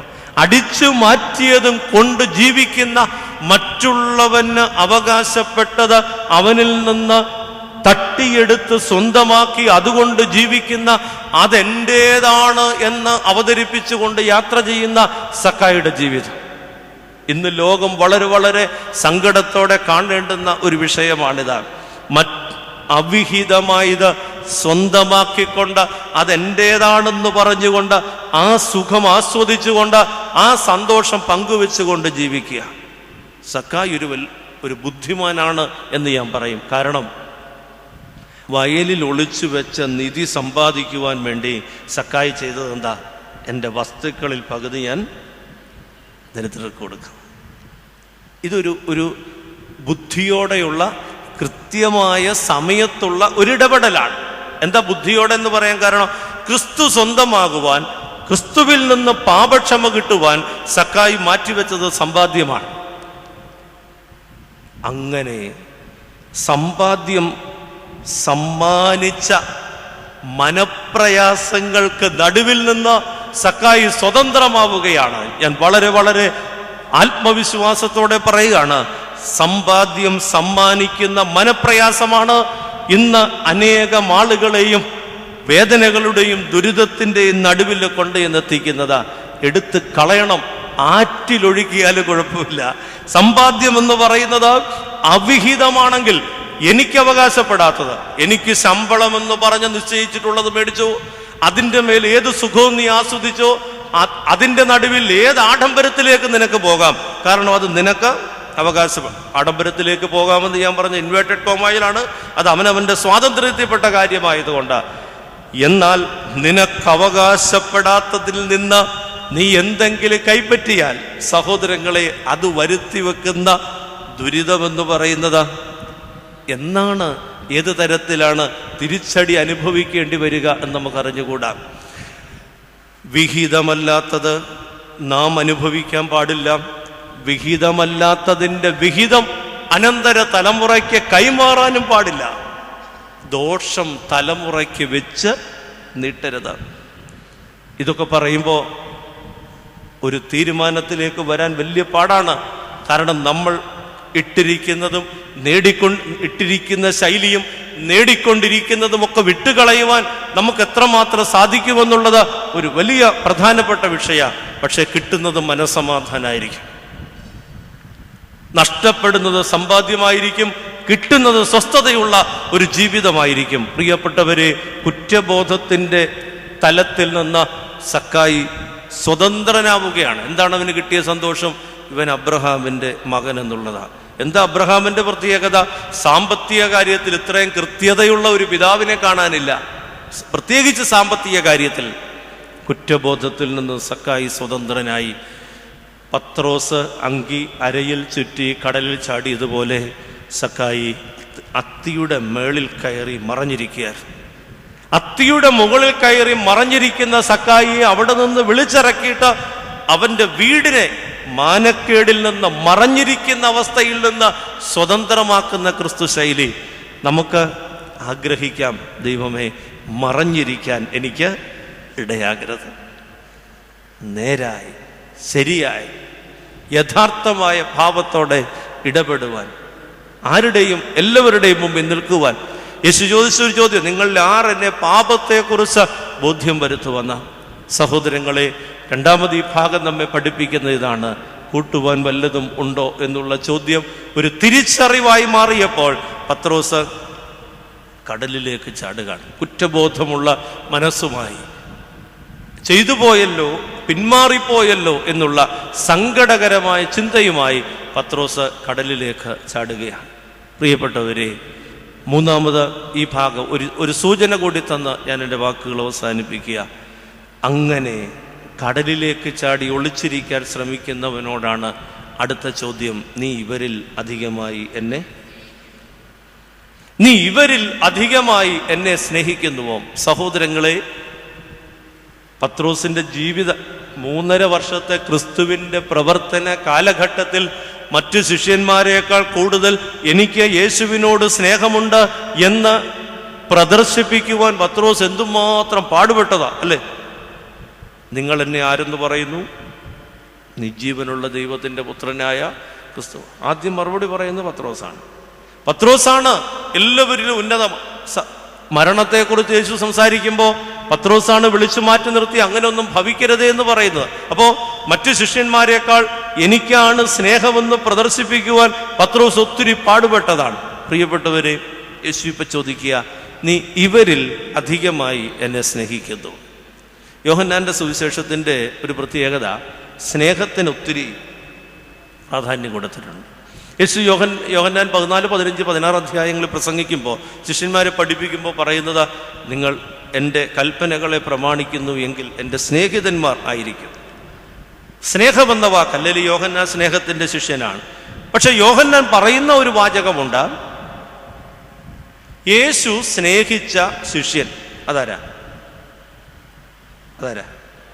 യോഹന്നാന്റെ സുവിശേഷത്തിൽ വേദപണ്ഡിതന്മാരുടെ അഭിപ്രായമാണ്, യോഹന്നാന്റെ സുവിശേഷത്തിൽ ഞാൻ എന്ന് പറയുന്നതിന് പകരം, നമ്മളൊക്കെ ആരും ഒരു 10 ഞാൻ ഉപയോഗിച്ചല്ലേ എഴുതുന്ന വഴിക്ക്, ഞാൻ കണ്ടു.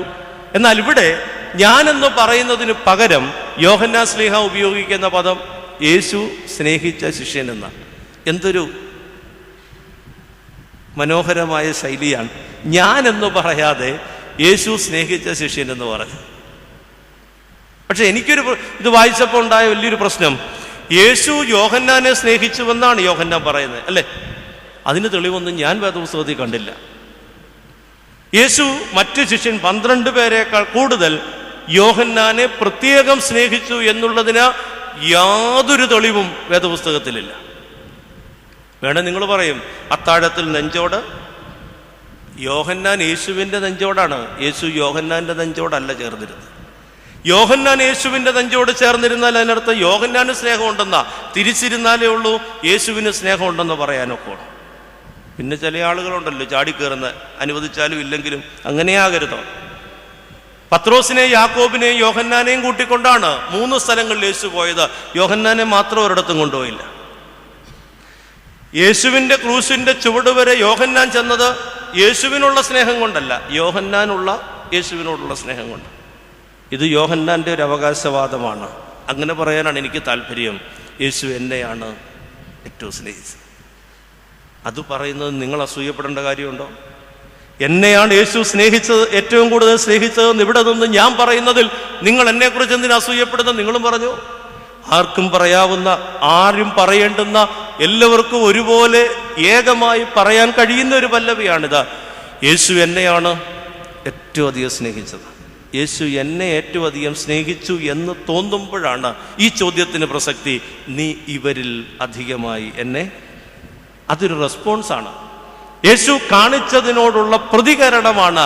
അവൻ എന്നെ ഇത്രമാത്രം സ്നേഹിച്ചതുകൊണ്ട് ഞാൻ തിരികെ സ്നേഹിക്കേണ്ടതല്ല. പ്രിയപ്പെട്ടവരെ, ചിലപ്പോഴൊക്കെ സ്നേഹം പ്രദർശിപ്പിക്കുവാൻ ശ്രമിച്ചിട്ടുള്ള പത്രോസ ഈ ചോദ്യത്തിൻ്റെ മുമ്പിൽ വലിയ ആവേശമൊന്നും കാണിക്കുന്നില്ല. പത്രോസ് തോറ്റുപോയി. എനിക്ക് നിന്നോട് സ്നേഹമുണ്ടെന്ന് പ്രദർശിപ്പിച്ചുകൊണ്ടിരുന്ന പത്രോസ ഈ ചോദ്യത്തിൻ്റെ മുമ്പിൽ പരാജയപ്പെട്ടു പോയി. അവൻ അവസാനം കരഞ്ഞുകൊണ്ട് പറഞ്ഞു, എല്ലാം നിനക്ക് സ്നേഹിക്കുന്നു എന്ന് പറയുമ്പോൾ ഒരു കാര്യം ഓർത്തോണം, എല്ലാം അറിയാവുന്നവൻ്റെ മുമ്പിലാണ് ഈ പ്രകടനം. നമ്മുടെ വാക്യങ്ങളും പ്രതിവാക്യങ്ങളും, നമ്മുടെ ആരാധനയും അനുഷ്ഠാനങ്ങളും, നമ്മുടെ ആത്മീക ശുശ്രൂഷകളെല്ലാം എല്ലാം അറിയുന്നവന്റെ മുമ്പിലാണ് എന്ന് പ്രത്യേകം ഓർക്കണം. വിവാഹ കൂദാശയ്ക്ക് ചെറുക്കനെയും പെണ്ണിനെയും തമ്മിൽ യോജിപ്പിക്കുന്ന സമയത്ത് അച്ഛൻ ചൊല്ലുന്ന ഒരു പ്രാർത്ഥനയുണ്ട്, എല്ലാം അറിയുന്നവന്റെ മുമ്പിലാണ്, അറിയാത്തവന്റെ മുമ്പാകെയല്ല നിങ്ങൾ നിൽക്കുന്നത്. എന്നാലും ഇതുങ്ങളൊന്നും മര്യാദയ്ക്ക്, എല്ലാം അറിയുന്നവന്റെ മുമ്പിലാണ്, അറിയാത്തവന്റെ മുമ്പിലല്ല നിങ്ങൾ നിൽക്കുന്നത്. സഹോദരങ്ങളെ, അത് പറഞ്ഞാണ് പത്രോസ് തോൽവി സമ്മതിക്കുന്നത്. എൻ്റെ പിന്മാറ്റം, എൻ്റെ പരാജയം, എൻ്റെ പ്രകൃതം, എൻ്റെ പോരായ്മ, എൻ്റെ സ്ഥിരതയില്ലായ്മ, നിന്നോടുകൂടെ മരിക്കേണ്ടി വന്നാലും ഞാൻ നിന്നെ തള്ളിപ്പറയുകയില്ല എന്ന് പറഞ്ഞിട്ട് നിമിഷങ്ങൾക്കകം അവനെ ഒരു നാളും അറിയുന്നില്ല എന്ന് പറഞ്ഞ അത്രേ ഉള്ളൂ ഞാൻ. അതാണ് ഞാൻ. അതാണ് ഞാനെന്ന് നീ ഒന്ന് സമ്മതിക്കാമെങ്കിൽ, നിന്റെ വീരവാദമൊക്കെ ഒന്ന് മാറ്റിയിട്ട് മരിക്കേണ്ടി വന്നാൽ തള്ളിപ്പറയുകയില്ല എന്നുള്ള നിന്നെക്കുറിച്ചുള്ള നിന്റെ ധാരണയുണ്ടല്ലോ, അതൊന്ന് മാറ്റിയിട്ട് ഇതാണ് ഞാനെന്നൊന്ന് സമ്മതിച്ചാൽ, നീ എല്ലാം അറിയുന്നല്ലോ, ഇതാണ് ഞാനെന്നൊന്ന് സമ്മതിച്ചാൽ കീഴ്മേൽ മറിക്കുന്ന കരുത്ത് തമ്പുരാൻ നിനക്ക് തരും. നീ സമ്മതിക്കണം, ഇതാണ് ഞാൻ. സഹീയോൻ മാളികയിലേക്ക് നോക്ക്. അപ്പോസ്തല പ്രവൃത്തി 2-ാം അധ്യായത്തിൽ പത്രോസ് എഴുന്നേറ്റ് നിന്ന് സംസാരിക്കുകയാണ്. ഇതിനു മുമ്പ് നമ്മൾ കണ്ട ശീമോൻ പത്രോസ് അല്ല സഹീയോൻ മാളികയിൽ എഴുന്നേറ്റ് നിൽക്കുന്നത്. എന്താ കാരണം? ഇതാണ് ഞാനെന്ന് പറഞ്ഞ് വിധേയപ്പെടുത്തി കൊടുത്തു. ഞാൻ എൻ്റെ വാക്കുകൾ അവസാനിപ്പിക്കുക. ഒരു ചെറിയ ചോദ്യമാണ്, കുഞ്ഞുങ്ങളെ, കൂട്ടാൻ വല്ലതും ഉണ്ടാവും. അനുകൂല സാഹചര്യങ്ങളെ ദൈവം ഒരുക്കുകയാണ്. അനുകൂലമെന്ന് ഞാൻ പറയുമ്പോൾ വാത്സല്യത്തിൽ നിന്ന് വേറിട്ട് പോയ, ദൈവത്തിൻ്റെ കരുതലിൽ നിന്ന് പിന്മാറിപ്പോയവരെ ദൈവത്തിങ്കലേക്ക്, ആ സ്നേഹത്തിലേക്ക് തിരിച്ചു കൊണ്ടുവരുവാൻ ദൈവം ഒരുക്കുന്ന സാഹചര്യങ്ങളാണ്. അവർ അനുഭവിച്ച നിരാശയുടെയും ദുഃഖത്തിൻ്റെയും കഷ്ടപ്പാടിൻ്റെ അനുഭവങ്ങൾ ഒരു പരിശോധന ആവശ്യ. ആ സ്നേഹത്തിലേക്ക് തിരിച്ചു വരുവാൻ ദൈവം ഒരുക്കുന്ന സാഹചര്യങ്ങളെ കാണുക. രണ്ടാമത് ഞാൻ പറഞ്ഞത്, യേശുവിനെ തിരിച്ചറിഞ്ഞ പത്രോസ് അങ്കി അരയിൽ ചുറ്റി, എന്നിട്ടും കടലിൽ ചാടി. അങ്കി അരയിൽ ചുറ്റിയാൽ മതിയായിരുന്നു നഗ്നത മറയ്ക്കാൻ, എന്നിട്ടും കരയിൽ നിന്ന് അവൻ കടലിലേക്ക്, വെള്ളത്തിലേക്ക് മാറി. അത്തിയില കൂട്ടി തുന്നിയവർ വീണ്ടും മരത്തിന്റെ ചുവട്ടിൽ ഒളിച്ചതുപോലെ പത്രോസ് അങ്കി ചുറ്റിയിട്ട് കടലിലേക്ക് ഇറങ്ങുകയാണ്. എന്താ കാരണം? നീ ഉണ്ടാക്കുന്ന സംവിധാനങ്ങൾ കൊണ്ട്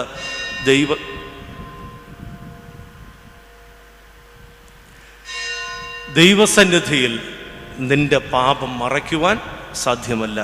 പൊതു ന്യായീകരണങ്ങളിലൂടെയോ നമ്മുടെ പാപം മറയ്ക്കുവാൻ നമ്മൾ കണ്ടെത്തുന്ന തന്ത്രങ്ങളിലൂടെയോ ദൈവസന്നിധി നമുക്ക് പിടിച്ചു നിൽക്കുവാൻ കഴിയുന്നതല്ല. മറിച്ച് ഒരു മനസ്സ് കണ്ണുനീരോടെ പാപത്തെക്കുറിച്ചോർത്ത് തകരുന്ന ഒരു മനസ്സുമായി ദൈവസന്നിധിയിൽ ചെല്ലാമെങ്കിൽ ദൈവം തരുന്ന വലിയ ഭാഗ്യം എന്താണത്? പാപക്ഷമ എന്ന മഹാഭാഗ്യം ലഭിക്കും. പ്രിയപ്പെട്ടവരെ, ദൈവസ്നേഹമെന്ന് പറയുന്ന ഒരു പ്രകടനമല്ല, എല്ലാം അറിയുന്നവൻ്റെ മുമ്പിൽ നിന്നു കൊടുക്കുന്നതാണ് ദൈവസ്നേഹം. തലകളെ വണക്കാം, പ്രാർത്ഥിക്കാം. കാരുണ്യവാനായ ദൈവമേ, ഈ സമയത്തിനായി നിന്നെ സ്തുതിക്കുന്നു. ഞങ്ങൾക്കൊരുക്കിയ തിരുവചന ചിന്തകൾക്കായി ഞങ്ങൾ നിന്നെ മഹത്വപ്പെടുത്തുന്നു. നിന്നോടുള്ള ബന്ധത്തിൽ എന്നും നിൽക്കുവാൻ ഞങ്ങളെ സഹായിക്കണം. കർത്താവേ, പിന്മാറ്റത്തിലേക്ക്, നിന്റെ വാത്സല്യത്തിൽ നിന്ന് അകന്നു പോകുന്ന സ്വഭാവങ്ങളിലേക്ക് ഞങ്ങളെ വിട്ടുകളയരുതേ. പാപത്തെക്കുറിച്ച് തകരുന്ന മനസ്സുമായി നിന്റെ സന്നിധി വരുവാൻ കൃപ തരണേ. നിന്റെ സ്നേഹത്തെ ഞങ്ങളെ നിലനിർത്തണമേ. പരിശുദ്ധ സ്ലീഹന്മാർ ആ വലിയ സ്നേഹത്തെ പ്രതി ജീവിതം ഹോമിച്ചതുപോലെ നിനക്കായി ജീവിക്കുവാൻ ഞങ്ങളെ സജ്ജരാക്കണമേ. ഞങ്ങൾ അങ്ങേക്കും പിതാവിനും പരിശുദ്ധാത്മാവിനും സ്തുതിയും സ്തോത്രവും കരയേറ്റുവാനായിട്ട് തന്നെ